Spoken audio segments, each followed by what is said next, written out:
man ci ñaari point rek laay wax ba ñett. Ousmane Fall président ASEL benn bi mooy suñu naataango bi tudd Cheikh Niang doon liggéey ci ñun di conducteur engin comme ñun yàlla dogal mu am fu mu doon liggéeyee am immeuble bu daanu immeuble boobu ñun ñi ñoo demoon di dimbali ña ca des mi ngi ci loxoy yoon ñoo ngi tàllal suñu loxo di ñaan lu yoon mën a gën a oyofal ci moom parce que nit la boo xamante ne ku am njariñ ci réew mi la weesu na famille mais réew mi la amal njariñ parce que conducteur bu am 35 ans la kon ñu ngi tàllal suñu loxo di ko ñaanal ci nguur gi nga xam ne moo fi ne ak état bi ak justice ñu woyofal ci moom parce que nag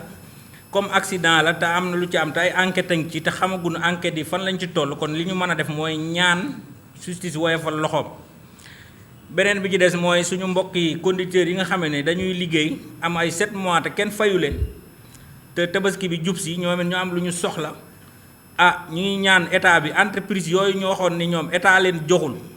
te entreprise di liggéey chaque jour ña fa newoon ñu wàññi woon leen ñeneen ñi ñu jël leen fay leen ñi ci des fayuñu leen ñu ngi laaj ñooñu état lan moo tax mënuñu fay ñëpp parce que neen bi ñu laajee entreprise nañ laaj état kon nag bii moom état lañ koy laaj. comme entreprise bi nee na nañ laaj état ñi ngi laaj ni entreprise yii ameel nit ñi 7 mois muy ñaari entreprise yu mag benn bi yor na corniche fii ci Thiès beneen bi mi ngi ci autoroute bi ci Saint-Louis Dakar bi kay kenn ki Araski la beneen bi ci des mooy Sotracom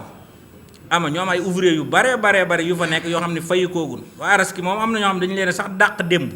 loolu nag moom ñi ngi wax état lan moo tax parce que dañu ñëwoon dañu leen ameel te état nee na am na lu mu joxe comme am na lu mu joxe waroon nañu mën a tuuf ñooñu mais pas ñu leen di dàq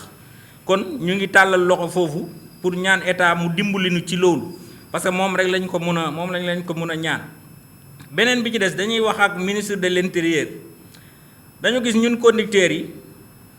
saa yu problème amee dañu ñuy woo bii ci Touba nag dafa ñu marqué trop parce que dañu ñëw. ministre bi dem na fa wax la fa ne maire bi wax na préfet bi wax na ministre de l'intérieur ci boppam dem na fa wax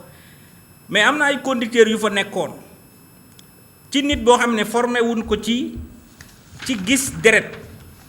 te loolu conducteur rek moo am loolu mooy bu ñëpp ñëwee ñëpp taxaw ñu ne conducteur bi demal ci kanam bi ñu demee ci kanam ñoom di liggéey di seet nit ñi ci boppam fa am na conducteur boo xam ne dafay yëkkati gis nit gis googu mu ko gis kenn formé wu ko ci woon. te loolu dañ ci formé sapeur formé ci militaire formé ci keneen mais conducteur bi kenn formé wu ko ci loolu bi mu ko dalee moom bi mu demee ba këram affaire bi dafa des ci moom te ñi ngi tudd ñëpp te kenn tudd leen kii mi ngi wax léegi lu am solo naan de formation d'accord war nañu am formation loolu ñu ngi koy demandé war nañu am école formation mais nag nit bu fekkee formé woo ko ci yenn yi mu fekkee ko boo ñëwee sax war nga mën a def benn war nañ ko mën a remercier ni conducteurs yi newoon fii merci parce que bi ñëpp ñëwee chauffeur yeeg préfet gendarmerie ñëpp dañu taxaw conducteur engin rek moo fi ne am na conducteur bi newoon sama ginnaaw moom ci ñi nekkoon foofu la bokk te bi ñuy liggéey jekk ba yàgg moom ñu xëcc gis nit mu mel ci anam woo xam ne moom xamul loolu séquence la bu des ci moom kon bu ñuy wax formation yu mel noonu moo tax te comme ñun fépp fu ñu dem bu ñu demee ba yëgsi dañu am foo xam ne bu ñu fa yëgsee ñëppay taxaw ñun rek ñooy dem kon ñun am na formation bu ñu koy wax foofu lañ ko jëmee mais bu doon te dawal dem wut xaalis dañuy dawal dem wut xaalis mais nag nit bu fekkee te problème amee ñëpp soxla ko kooku noonu bu nee la defal ma formation war nga loo jàpp nga bàyyi ko te wuyu ko mu ñëwaat ni la man mun naa la créer lu mat 100 000 emplois man nga loo jàpp nga bàyyi ko te déglu ko wala nga woo ko déglu ko ñi ngi fëgg fépp nag ñi ngi fëgg di yónnee ay lettre fu ne ministre de travail yónnee nañ ko lettre ministre de l'agriculture yónnee nañ ko lettre léegi nag bii nag ministre de l'intérieur ñun rek ñoo fi defoon première mai Thiès woo sapeur yi ni leen may leen nu benn formation ndax souvent dañuy fekk 1er juin yi kon ñun bi ñu defee loolu xamoon nañ ni am na luy ñëw mais nag formation boobu dafa laaj ñu organiser ko ba ñun ñu wutal benn centre formation boo xam ne ñun dañuy dem toog foofu mën a former ñiy ñëw ànd ak ci sapeur ànd ci lépp parce que léegi nag affaire bi dootu yem ci ay loxo kese parce que nag fii ñu jëmee àdduna bi moo toll foofu parce que bi ñu amee lii daloon Turquie suuf si yëngu bi ñu yóbboo fii 30 sapeur lañ jëlee woon Sénégal yóbbu leen dañu leen a delloosi ni leen bu doon ay conducteurs ñu liggéey ñun la boîte pharmacie boo ko jëndee conducteur rek lañ lay wax ni la bu dee yow a naane ko nii kon nit ñi am na fu ñu teg conducteur ba mu des Sénégal loolu nag ASEL dafa organisé wu demandé état ni ko ñun dañu ko soxla ci organisation bii mu ne moom mu ñëw fekk suñu ci jàppale nu si ndax gis nañ ñu ñeneen ji ci wut xaalis ñun liñ ciy wut mooy formation boo xamante ni dana développer réew mi te am nañ xalaat bi am xel mi am nañu kayit yi ñu ngi taxaw di xaar mais financement bi la ñu amul kon nag état la ñuy xaar ci lii pour wax ci ak moom pour moom lu mu ci gën a gaaw ñun ñoo ngi taxaw pare nañu pour loolu te fëgg nañu bunt yëpp pour taxaw xaar ko ubbi nañu bunt yëpp pour taxaw xaar ko. Monsieur Khadim Diouf, membre actif de ASEL. Mesdames et messieurs, distingués invités, chers journalistes, chers collègues conducteurs, honorables représentants du gouvernement, notamment le ministre de la formation professionnelle et le ministre des Mines. C'est avec un immense honneur que je prends la parole aujourd'hui à l'occasion de cette journée culturelle pour marquer une étape importante dans notre engagement collectif pour la sécurité. La formation et la valorisation du métier de conducteur d'engin. En tant que professionnels sur le terrain, nous sommes quotidiennement confrontés à des risques importants. La conduite d'engin n'est pas seulement une question de savoir-faire, c'est aussi une responsabilité majeure qui exige compétence, vigilance et formation continue. C'est pourquoi ASEL Sénégal, Association des conducteurs d'engins lourds du Sénégal, a organisé 7 points de presse pour sensibilisation afin d'attirer l'attention sur les enjeux liés à notre profession, les risques humains et matériels, la nécessité d'une formation de qualité et surtout la modernisation des outils d'apprentissage. ASEL, Association des conducteurs d'engins lourds du Sénégal, est convaincu que notre métier passe par l'investissement dans la formation professionnelle et notamment par la création de centres de formation modernes équipés de technologies de pointe afin de former les conducteurs d'engins aux normes les plus exigeantes du secteur. C'est dans ce sens que nous sollicitons le soutien du gouvernement et plus particulièrement